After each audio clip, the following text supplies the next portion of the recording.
Assalamualaikum warahmatullahi wabarakatuh. Kam jirtan kabajamtoota jaallatamtoonni hordoftoonni barsiisaa Oromoo alhamdulillahi ani naga kooti nageenya hiyyan jaalallah kabajaadhaa bakka jirtan maratti nagahu. Egaa daawwattootan kiyyaa viidiyoo irraa kana keessatti gaafii nama baay'eedha kan ta'e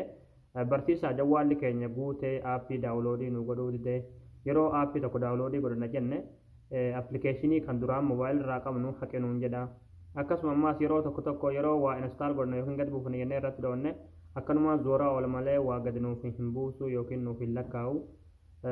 waan tokkollee gad nuu buusuu dida jettan jechuudha. Egaa daawwattootan kiyyaa asirratti wanti hubachuu qabdan jechuudha. Dursa jawwaala keessan istooreejiin isaadhaa yookiin geegaan isaadhaa meeqa akka ta'e beekuu qabdan jechuudha isin galee. Akkasuma ammallee appilikeeshinii akkamtuun bilbila keenya irratti bakka qabate akkasuma suuraalee garagaraadhaa suuraalee bu'aa hin qabne viidiyoolee bu'aa hin qabne akkasuma appilikeeshinii bu'aa isiniif hin qabne ofirraa dileetti gochuun dirqama jechuudha yeroo yerootti jechuudha isin galee. Keessattuu bilbila keessa maayifaayilii isaadhaa keessa seentanii jechuudha yerootti qulqulleessuun isinirraa dirqama jechuudha yoo akkas hin godhin jechuudha jawwaalli keessan baatii 5tti ni guute jechuudha isin galee. Akkasuma illee jawwaala keessan istooreejii isaadhaa raamiin isaadhaa meeqa akka ta'e meeqa qabatu beekuu qabdan jechuudha isin galee. Irra caalaan keessan jechuudha yeroo jawwaala bitatan jechuudha jawwaala guddina faa laaltaniitti bitan jechuudha yookiin jawwaala qabalu bitatee san bitadha jettanii yookiin naa biti jettan jechuudha isin galee. Akkas osoo hin taane jawwaala tokko yeroo bitan jechuudha geegaa isaadhaa raamiin isaadhaa meeqa akka ta'e geegaan isaadhaa meeqa akka ta'e sirriitti hubadhaatii baraati bitaa malee guddina jawwaalaa hin ilaalnaa jechuudha isin galee. Jawwaalli guddinaa miti jechuudha. Gari amma kaamera masarraa faa ilaalee bita jechuudha isin galee. Noo akkasii miti. Keessa isaadhaa raamii meeqa akka ta'e geegaan isaadhaa meeqa akka ta'e meeqa akka qabatu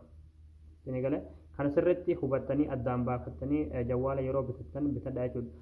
Garuu amma ni haala istooreejii bilbila keessanii yookiin giigaa bilbila keessanii beekuu itti dandeessan akkasuma haala maayifaayilii keessan keessintanii yerootti bilbila keessan akka isin jala hin guunne itti qulqulleessitan isinan barsiisa. Egaa daawwattootan kiyya warroonni YouTube chaanaala keenya faarootaa tan baga nagaan dhuftan jechaa barumsa dabalataa argachuudhaaf chaanaala keenya sabskiraayib godhachuun dagatinadha. Yeroo sabskiraabii gootan barumsi asirra dabarsan guyyaan nama dura akka simbira ga'uuf mallattoo notifikashinii san kiliikitti godhaadha achi booda ool kajetturra fayyadaadha.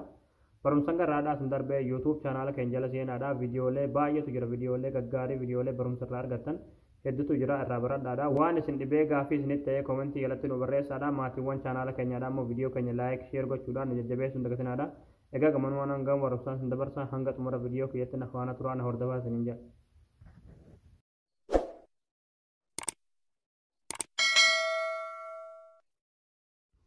Hayyee daawwattootan kiyyaa egaa baatii jawwaala keessanii yookiin istooreejii bilbila keessanii beekuudhaaf maayifaayilii keessarratti galtanii achi booda tuqaa sadeen irratti kilikni gootanii achi booda istooreej kijoon irratti kilikni gootanii achi booda haala kanaan geegaabaaytii jawwaala keessanii meeqa akka ta'e isiniif hima jechuudha isin galee qafoon jawwaala keessaniidha meeqa akka qabatu isiniif hima jechuudha kiyyamma akkuma sirratti argaa jirtan 64 jechuudha geegaabaaytii 64 haga ammattillee hanga fayyadamtanillee hanga isinaafillee isiniif hima jechuudha isin galee anamma hanga ammatti barsantii 49 fayyadame jechuudha yookiin geegaabaaytii 30 takkaan fayyadame isin galee kan hafe geegaabaaytii 33 jechuudha isin galee haala kanaan asirratti jechuudha ammallee suuraan bilbila keessanirra meeqa akka jiru suuraan bilbila keessanirra jiru meeqa akka qabate viidiyoon bilbila keessanirra jiru meeqa akka bakka qabate hundumaa jechuudha instaala isheesmo appilikeeshiniin bilbila keessanirra jiru meeqa akka bakka qabate asirratti meebii meeqa akka ta'e yookiin geegaa meeqa akka ta'e hubachuu dandeessan jechuudha isin galee. Haala kanaan hubadhaatii isarra baay'ate jechuudha balleessuu qabdan jechuudha. Yeroo haala kanaan hubattan geegaabaaytii hanga sinaafee fi bilbili keessan geegaan isaadhaa meeqa akka ta'e hubatan jechuudha of duubanii deebitanii. Achi booda asirratti jechuudha internal storage kan irratti kilikni gootanii achi booda haala kanaan asitti isin fida jechuudha isin galee. Achi booda as keessatti jechuudha amma wanti gochuu qabdan jechuudha. WhatsApp faa barbaadan jechuudha isin galee. WhatsApp qofaa osoo hin taane jechuudha. Wanti isin WhatsApp dhaan namaaf ergitan sagaleen isin namaaf WhatsApp dhaan ergitan sagaleen namni isiniif erge wanti garagaraa wanti namni isiniif erge viidiyoo haa ta'u suuraa haa ta'u asitti walitti qabama jechuudha isin galee. Kunoo nama asirratti jiib WhatsApp fayyadamaa irratti kilik godha. achi booda meediyaa ka jamarratti kilikni gootanii achi booda haala kanaan WhatsApp video, WhatsApp document, WhatsApp image, WhatsApp profile, WhatsApp sticker, WhatsApp video, WhatsApp voice sagalee isin namaaf ergitan hundarra deemtanii kana jechuudha. Delete gochuu qabdan jechuudha isin galee asirratti kan haala kanaan dhootanii achi booda asirratti kilik gootanii achi booda haala kanaan asirratti kilik gootanii baay'eetu jira jechuudha isin galee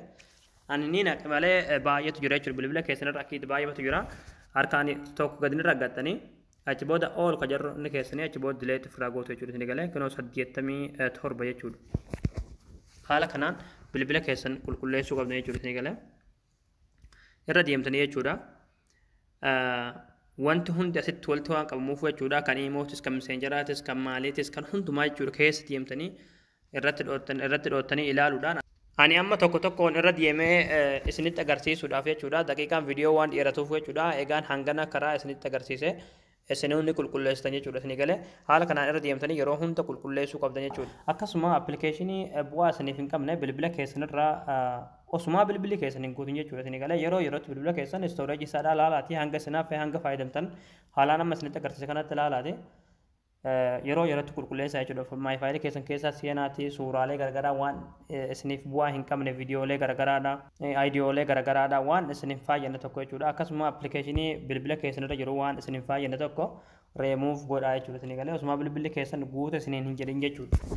isin galee egaa bilbilli keessan guute immoo kamaxxanii kam akka dhiiftan hin beektanii foormaatii yoo gootan malee formaatumallee isin argattan jechuudha isin galee bilbila keessan guutuun duratti jechuudha yerootti kan seentanii qulqulleessuu qabdan jechuudha yoo hanga inni guutu eeddan kalas formaat tokkollee hin qabu formaat gochuu bichaadha jechuudha formaan isaadha akka harawatti deebisanii achi booda kireet gootanii itti fayyadamu jechuudha waan hunda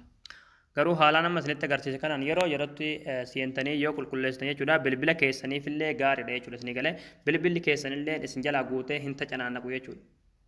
nagaan bilbila keessan itti fayyadamtan jechuudha isin galee bilbili keessanillee isin jalaa hin oowwu akkasuma baxaariyaan isallee dafee tacanaannaqee bilbilli oowwee isin jalaa hin dhumu haala kana fayyadamuudhaan bilbila keessan yeroodhaan qulqulleessuu qabdanii jechuudha egaa daawwattootan kiyyaa isin galee jeetan abdii qabaa barnoonni keenya kanarraa asirratti raawwataa viidiyoo keenya namni baay'een argee kan raafatamu laayik sheer waliif gochuun dagatanadha barumsa birootti naga walitti deebinutti waan hordoftaniif galatooma